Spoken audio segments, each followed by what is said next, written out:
friends. So we are going to continue with our April number corner problem strings. This is number 23. So wherever you have your problem string number 22 from yesterday, I want you to get either your number corner book and go to page 23A, or have your math journal, a piece of paper, whatever. But today's problem string, number 23, is ready. Make sure you have the date for today. Set up your notebook so that way you have problems, strategy, and connections written. We don't need a lot of room for problems. Most of our room is for strategy, and then, of course, our connections for the end. Today, we are going to continue our discussion about division. So understanding those key words, dividend, divisor, and so dividend, divisor, you don't have to write these down, divisor, and then we have our quotient. Our dividend is the biggest number in a division. Our divisor is what we are using, the multiplier. So I'll call this the multiplier. And then our quotient is our answer to a division problem. So this is all about division. All right, so you're going to hear these words often, so get used to them.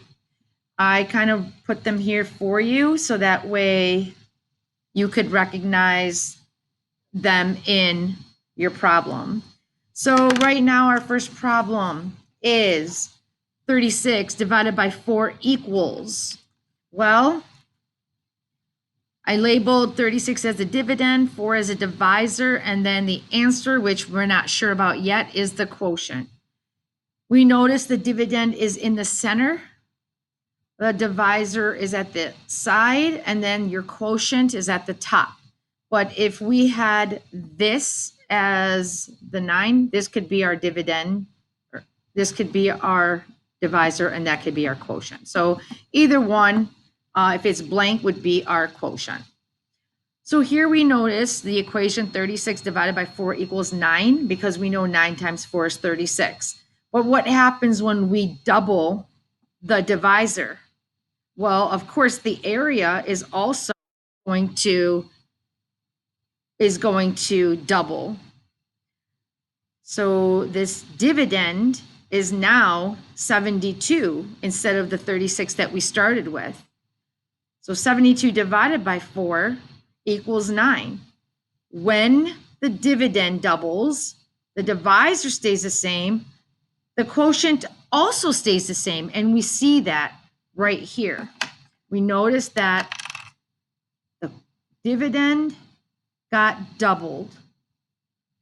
The divisor stays the same. The quotient stays the same. And that's what you can write here. When both the dividend and the divisor double, the quotient stays the same. So if you need to pause the video to write this down, do so, please. I'm going to move on to the next problem.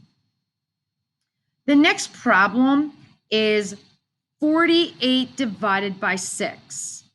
This time, instead of the divisor doubling, the divisor actually gets halved. So if the divisor gets halved, well, then you know the area is also going to get halved. So the dividend is halved. So 48 divided by 6 is 8. But if the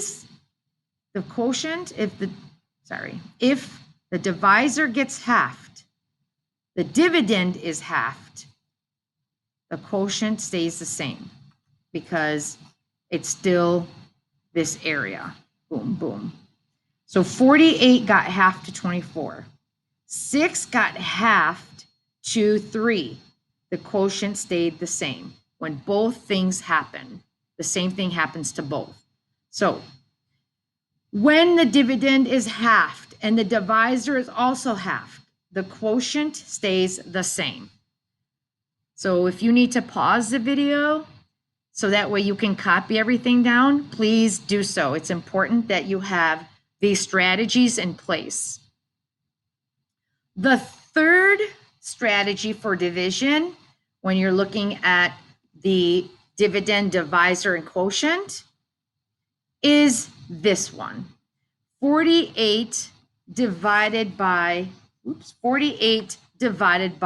8. Here we have, 40.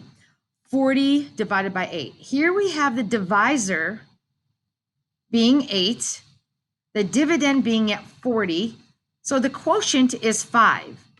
So we see that here, but we just noticed the dividend is going to get doubled, but the divisor stays the same. See how 8 stays the same, but 40 got doubled? So of course, the quotient is going to double because now you have a second equal area. So 40 divided by 8 equals 5. When 40, the dividend got doubled to 80, and 8 stayed the same, the quotient doubled along with the dividend. So that is your connection. When the dividend doubled, I just put 2 times, and the divisor stays the same, the quotient also gets doubled, and that's why I wrote 2 times. So if you want to pause this video and copy everything down, that way you have all your strategies for division, depending on what happens to the dividend, the divisor, and then the quotient.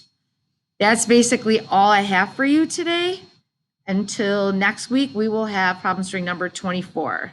All right. Take a picture of your notebook and submit it, please. Thank you.